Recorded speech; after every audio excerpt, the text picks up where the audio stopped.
Hello friend, welcome to my channel the exceptional academy. आज आप लोग को आवाज़ में थोड़ा प्रॉब्लम आ सकती है क्योंकि मुझे जुकाम हो गया है, तो जिसके कारण से आवाज़ में थोड़ा चेंजेस सुनाई देगा। ओके, तो कोऑपरेट करिएगा। आज हम लोग बात करेंगे बजट के बारे में, जो कि हाल ही में अभी हमारे गवर्नमेंट के द्वारा रिलीज़ की गई। आप लोग इसको GS paper number 3 Indian economy से लिंक करके लिख सकते हैं।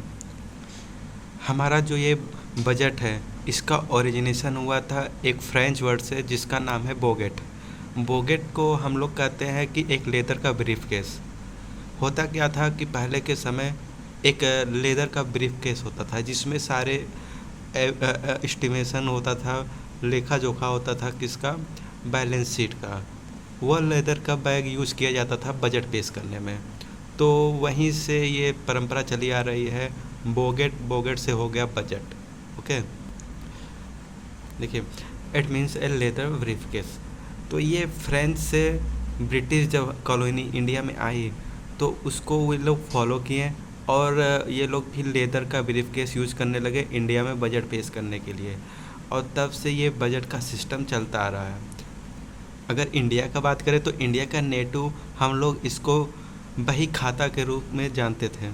बही खाता, पहले के समय बही खाता होती थी, तो बही खाता से जब ब्रिटिश कॉलोनी आई, बजट का परंपरा चली और ये अभी तक चलती आ रही है। अभी सुनकर थोड़ा ये हैरानी हो ही रही होगी कि बजट इस समय फाइनेंशियल ईयर होता है हमारा 1 अप्रैल से 31 मार्च, और उस टाइम बजट पेश किया जाता है। जुलाई के मंथ में बजट कैसा? देखिए, बजट दो तरह के होते हैं, एक इंटरिम बजट होती है और एक फुल बजट होती है। जब कभी भी इलेक्शन का टाइम रहता है इंडिया में, जैसे सेंट्रल गवर्नमेंट का इलेक्शन, तो उस समय दो तरह के बजट पेश किया जाता है, एक रिजल्ट आने के पहले और एक नई सरकार बनने के बाद। जो रिजल्ट आने के पहले होता है उसको हम लोग इंटरिम बजट बोलते हैं, ये टेम्परेरी टाइम के लिए होता है। और जब रिजल्ट अनाउंस हो जाता है, नई गवर्नमेंट का नाम आ जाता है सामने, तो उसके बाद जुलाई के मंथ में एक बार फिर से फुल बजट पेश किया जाता है पूरे फाइनेंशियल ईयर के लिए। देखिए, यहाँ पर वही है, बजट दो तरह के होते हैं, interim budget, full budget. Interim budget जो होती है हमारा टेम्परेरी बजट होती है, जो कि जनरल इलेक्शन के पहले प्रेजेंट किया जाता है, और ये फुल बजट से रिप्लेस हो जाती है जब नई सरकार इलेक्शन के बाद अनाउंस हो जाती है। और फुल बजट क्या होता है? फुल बजट होती है, ये एक एनुअल बजट होती है जिसको पार्लियामेंट में हमारे फाइनेंस मिनिस्टर प्रेजेंट करते हैं। ओके, अब इसके बाद आप लोग को कोई सरप्राइज नहीं होना चाहिए कि आखिर एक साल में 2 बजट कैसे आ रहा है। तो आप लोग जान गए, जब कभी भी देश में इलेक्शन का माहौल रहता है या इलेक्शन का टाइम रहती है, तो उस समय एक टेम्परेरी बजट भी पेश किया जाता है गवर्नमेंट के द्वारा, जब तक नई सरकार अनाउंस ना हो जाए। और उसके बाद इलेक्शन के बाद जुलाई के मंथ में एक फुल बजट पेश किया जाता है। ओके, अब इतना तो पढ़ लिए, लेकिन बजट होती क्या है, इसकी डिफिनीसन क्या है, इसको हम लोग जान लेते हैं थोड़ा। देखिए, अगर हम लोग बजट को डिफाइन करें तो सिंपल सी लैंग्वेज में हम लोग बोल सकते हैं कि यह गवर्नमेंट का एक एस्टिमेशन होता है रिसिप्ट और एक्सपेंडिचर को लेकर के।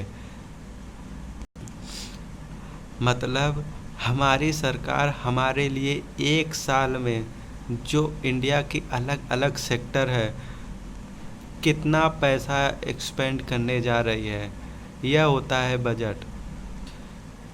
सिंपल सी भाषा, बजट को हम लोग एक्सपेंडिचर बजट भी बोल सकते हैं। ऐसा इसलिए क्योंकि बजट में सरकार जो होती है एक फाइनेंशियल ईयर में खर्चा करने जाती है कि एक फाइनेंशियल ईयर में टोटल कितने खर्चे किए जा सकते हैं अलग अलग सेक्टर में। बजट हमारे कॉन्स्टिट्यूशन में आर्टिकल 112 में मेंशन किया गया है।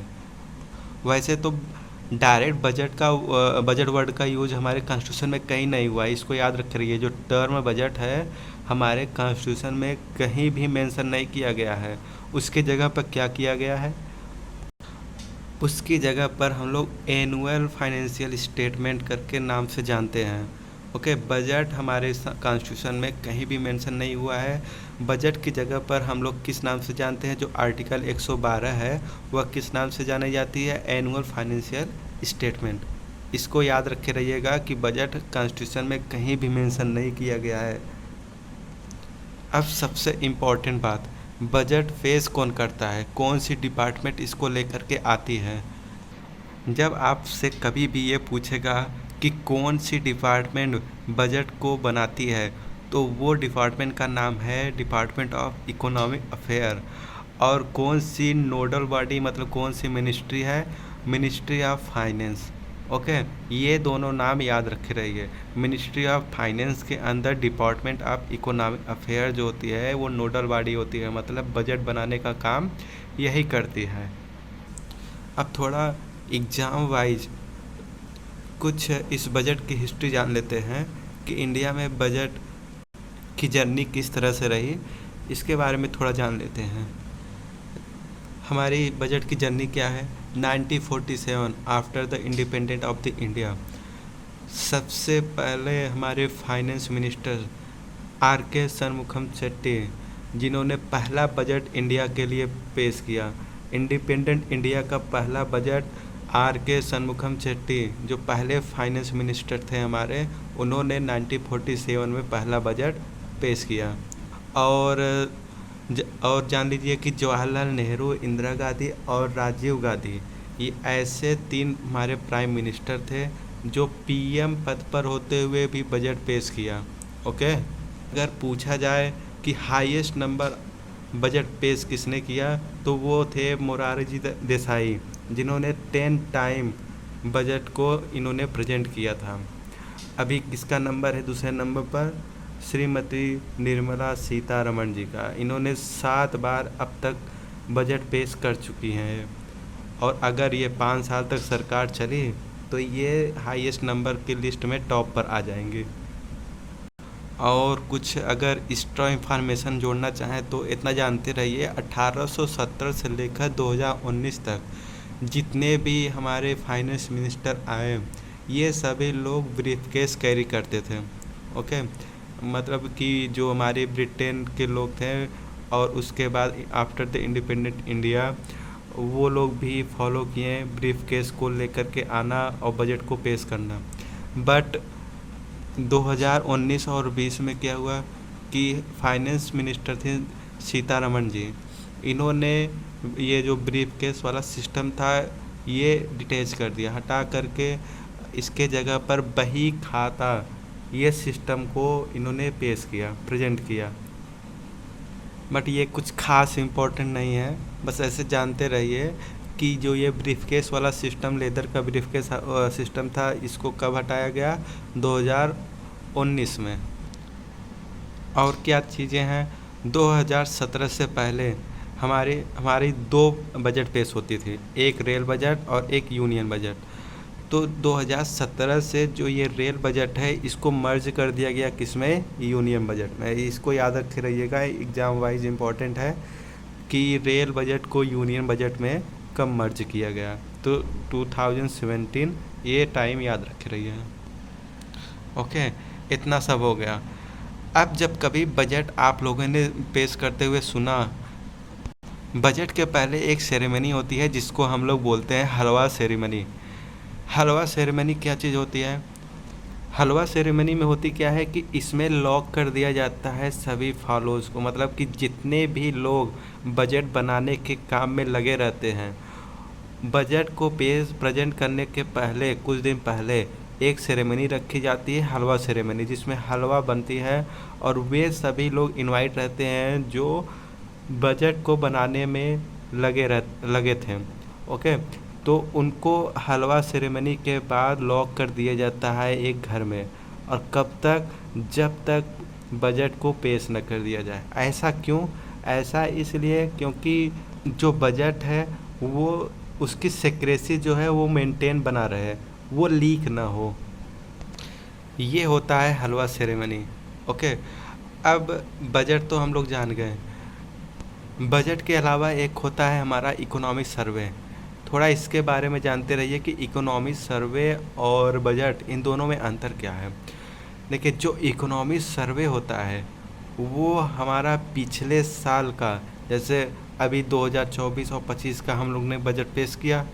अब ये जब 2025 आएगा, नया बजट जब प्रेजेंट किया जाएगा, उसके पहले इकोनॉमिक सर्वे निकाला जाएगा 2024-25 जो अभी हम लोग बजट पेश कर रहे हैं इसका। उसमें क्या होता है कि जो हमने क्या पाया, मतलब कि 2024-25 में जितना एस्टिमेशन रखा गया था उसमें से कितना हम लोग को प्रॉफिट हुआ, क्या मिला, इसका सर्वे किया जाता है। ओके।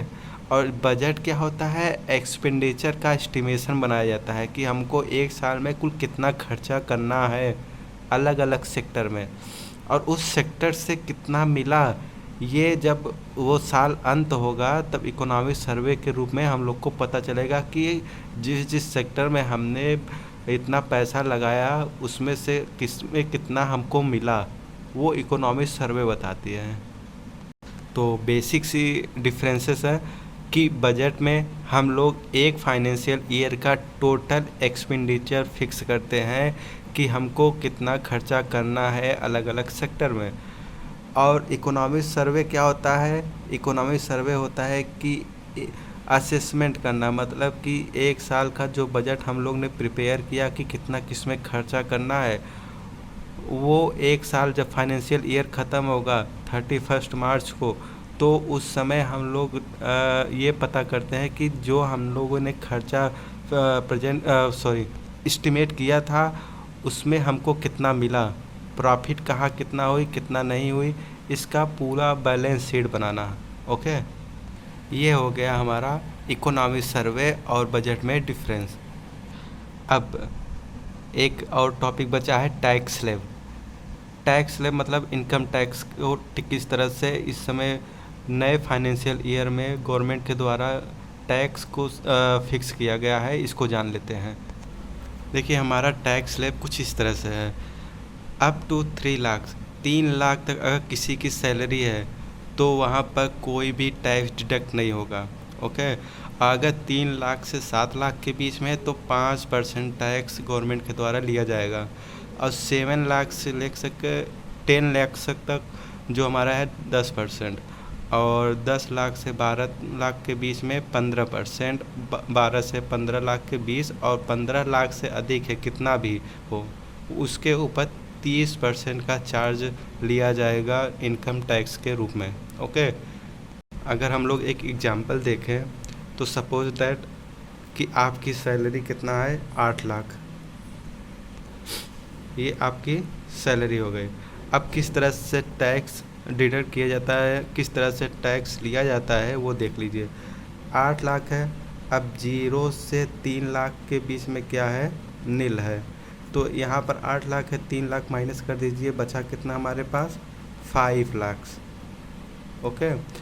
अब ये जो 5 लाख है किस में आ रहा है, 3 लाख टू 7 लाख, तो 3 लाख से 7 लाख के बीच में कितने परसेंट का टैक्स लिया जा रहा है, 5% का। तो इस पर कितने परसेंट का टैक्स चार्ज हो जाएगा, 5% का। कितना आ जाएगा, 25,000 रुपये आपको क्या देना पड़ेगा, टैक्स। कितने सैलरी पर, 8 लाख की सैलरी के ऊपर हम लोग को कितना टैक्स देना पड़ेगा, 25,000। अब एक लास्ट इम्पॉर्टेंट कि 2024-25 का है जो ये बजट पेश किया गया है, इसमें रोड मैप क्या है, मतलब सबसे इम्पोर्टेंट फोकस किस किस सेक्टर पर किया जाएगा। तो इस साल का जो मेजर फोकस है सरकार का, इन 4 लोगों के ऊपर ज़्यादा रहेगा। एक पुअर हो गए, वुमेन हो गए, यूथ हो गए और फार्मर। ये याद रखे रहिएगा। ये जो 4 मेजर कास्ट्स हैं ये इस साल के रोड मैप फोकस रहेंगे गवर्नमेंट के अंडर में। ओके। ये हो गया हमारा पूरा बजट। अब देखिए किस किस सेक्टर पर कहाँ कहाँ कितना पैसा लगा, इससे कोई मतलब नहीं है, ये हर साल बदलेगा। आपके लिए क्या, एग्ज़ाम के लिए क्या ज़रूरी है बजट को लेकर के, ये जानते रहिए। और यहाँ पर हमने वही पेश किया। तो बजट क्या होता है, बजट की हिस्ट्री क्या थी, बजट की नोडल मिनिस्ट्री कौन सी है, इसके बारे में हम लोगों ने यहाँ पर पूरा डिटेल में बात किया। तो तो आज के लिए बस इतना ही करते हैं। मिलते हैं नए वीडियो के साथ। तब तक have a nice day, goodbye and take care.